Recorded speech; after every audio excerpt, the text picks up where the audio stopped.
80, 82, 83 हजार करोड़ का कर्जा कांग्रेस पार्टी ने माफ किया एक झटके में, मनमोहन सिंह जी की सरकार ने।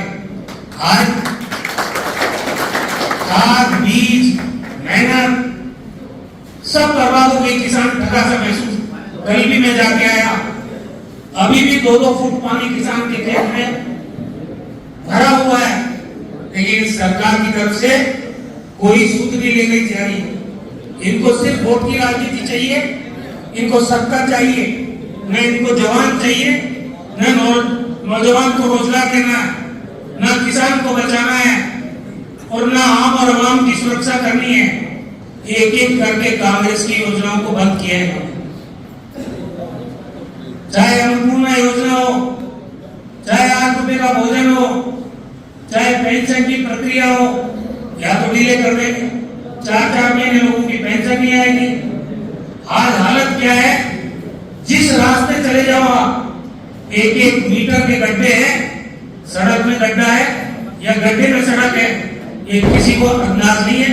आम आदमी दुखी है, सबसे ज्यादा दुखी तो खुद बीजेपी का कार्यकर्ता है, क्योंकि उसके साथ जो चोट हो रही है वो भूल नहीं सकता कभी जिंदगी में। हालत क्या है, सड़कें सारी टूटी हुई, किसान रो रहा है, उसको कोई मुआवजा नहीं मिला अभी तक। और जिस बजरी का नारा लगा के कांग्रेस पार्टी को बदनाम करने की जो साजिश की गई, आज बजरी किंग कौन है? टेकड़ी में कितनी मौतें हुई है, डंपरों से, ट्रैक्टरों से मासूम लोगों की जिंदगियां ली गई, और कहा जा रहा पैसा एक आदमी की जबान पे है, भ्रष्टाचार चरम पे है, वो किसी से छुपा हुआ नहीं है। क्या इसी के लिए कांग्रेस की, इसी के लिए टेकड़ी की जनता ने भारतीय जनता पार्टी की डबल इंजन की सरकार को चुना था? ये आज चौतरफा मार हो रही गरीब आदमी पर। इसलिए आप सब लोगों को देखो, मैं आपको बता रहा हूं, विगत देश का नेता राहुल गांधी सरकार की नाक के नीचे डर नहीं रहा है, खुलेआम सरकार को चुनौती दे रहा है, और देश के मुद्दे जो है आम और अवाम के, चाहे लोकतंत्र बचाने की बात हो, चाहे नौजवानों की बात हो, चाहे किसानों की बात हो, खुले रूप से ये मुद्दे उठा रहे हैं। फिर कांग्रेस का कार्यकर्ता खामोश कैसे बैठ सकता है? और जो आप डरे हुए हो, डरने की जरूरत नहीं है। ये थाने कचहरी से जो डराया जाता है, उससे डरने की जरूरत नहीं है। एक कार्यकर्ता अगर जेल जाए, सबसे पहले मैं जाने को तैयार हूं, मुझे डर नहीं। 19 साल छात्र आंदोलन में 10 मुकदमे लगे मेरे ऊपर, 9 दिन से लेके महीनों तक जेल में रहा, कोई परवाह नहीं मेरे को। लेकिन आपके अंदर से भी डर निकालना पड़ेगा। और जो सरपंच डरे हुए थे ना, अब उनका कार्यकाल भी खत्म हो गया है, तुम्हारा भी डर निकाल लो। मैं तो ये मानता हूं कि या तो डरो ऊपर वाले से, या डरो अपने माँ बाप से जिन्होंने तुम्हारे को पैदा किया है। बाकी किस बात का डर है यार? कमा के खा रहे हो, खुद का पैसा खा रहे हो, खुद की जिंदगी जी रहे हो, और डरोगे किसी और से? ये डर निकाल दो टेकड़ी में आने वाले टाइम में, क्योंकि सरकार का हनीमून पीरियड खत्म हो चुका है।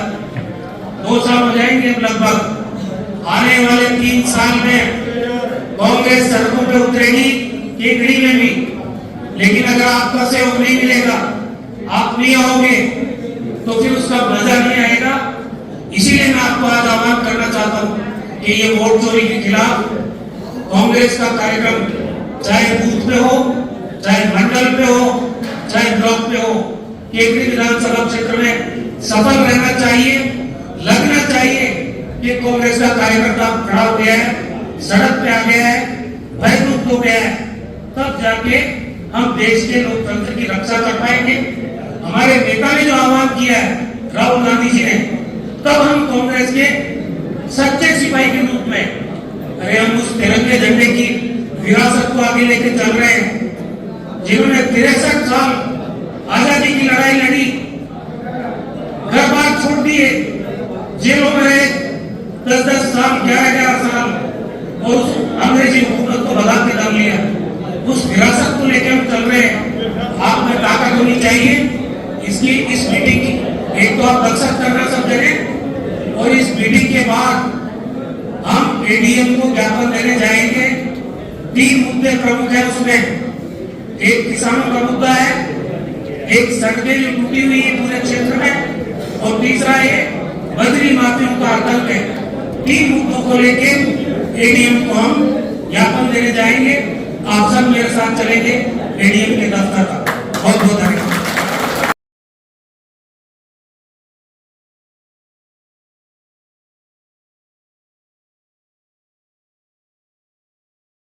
को मिला नहीं, अभी भी 2-2, 3-3 फुट पानी किसानों के खेतों में भरा हुआ है।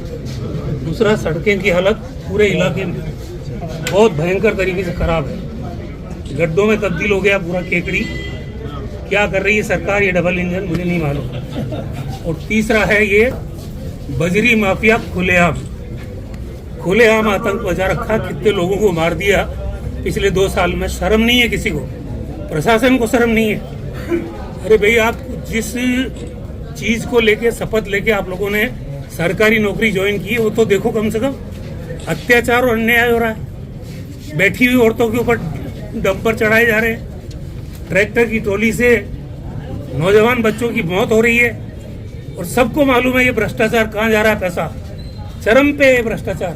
रोको इसको, कुछ न्याय करो पब्लिक के साथ, वरना ये जब पब्लिक सड़क पे आएगी ना तो किसी को चैन से बैठने नहीं देगी। अभी तो 2 साल का ग्रेस पीरियड इस सरकार का खत्म हो गया है। ये शुरुआत है, इसलिए आप लोगों को मैं निवेदन करने आया हूँ। ठीक है, थैंक यू।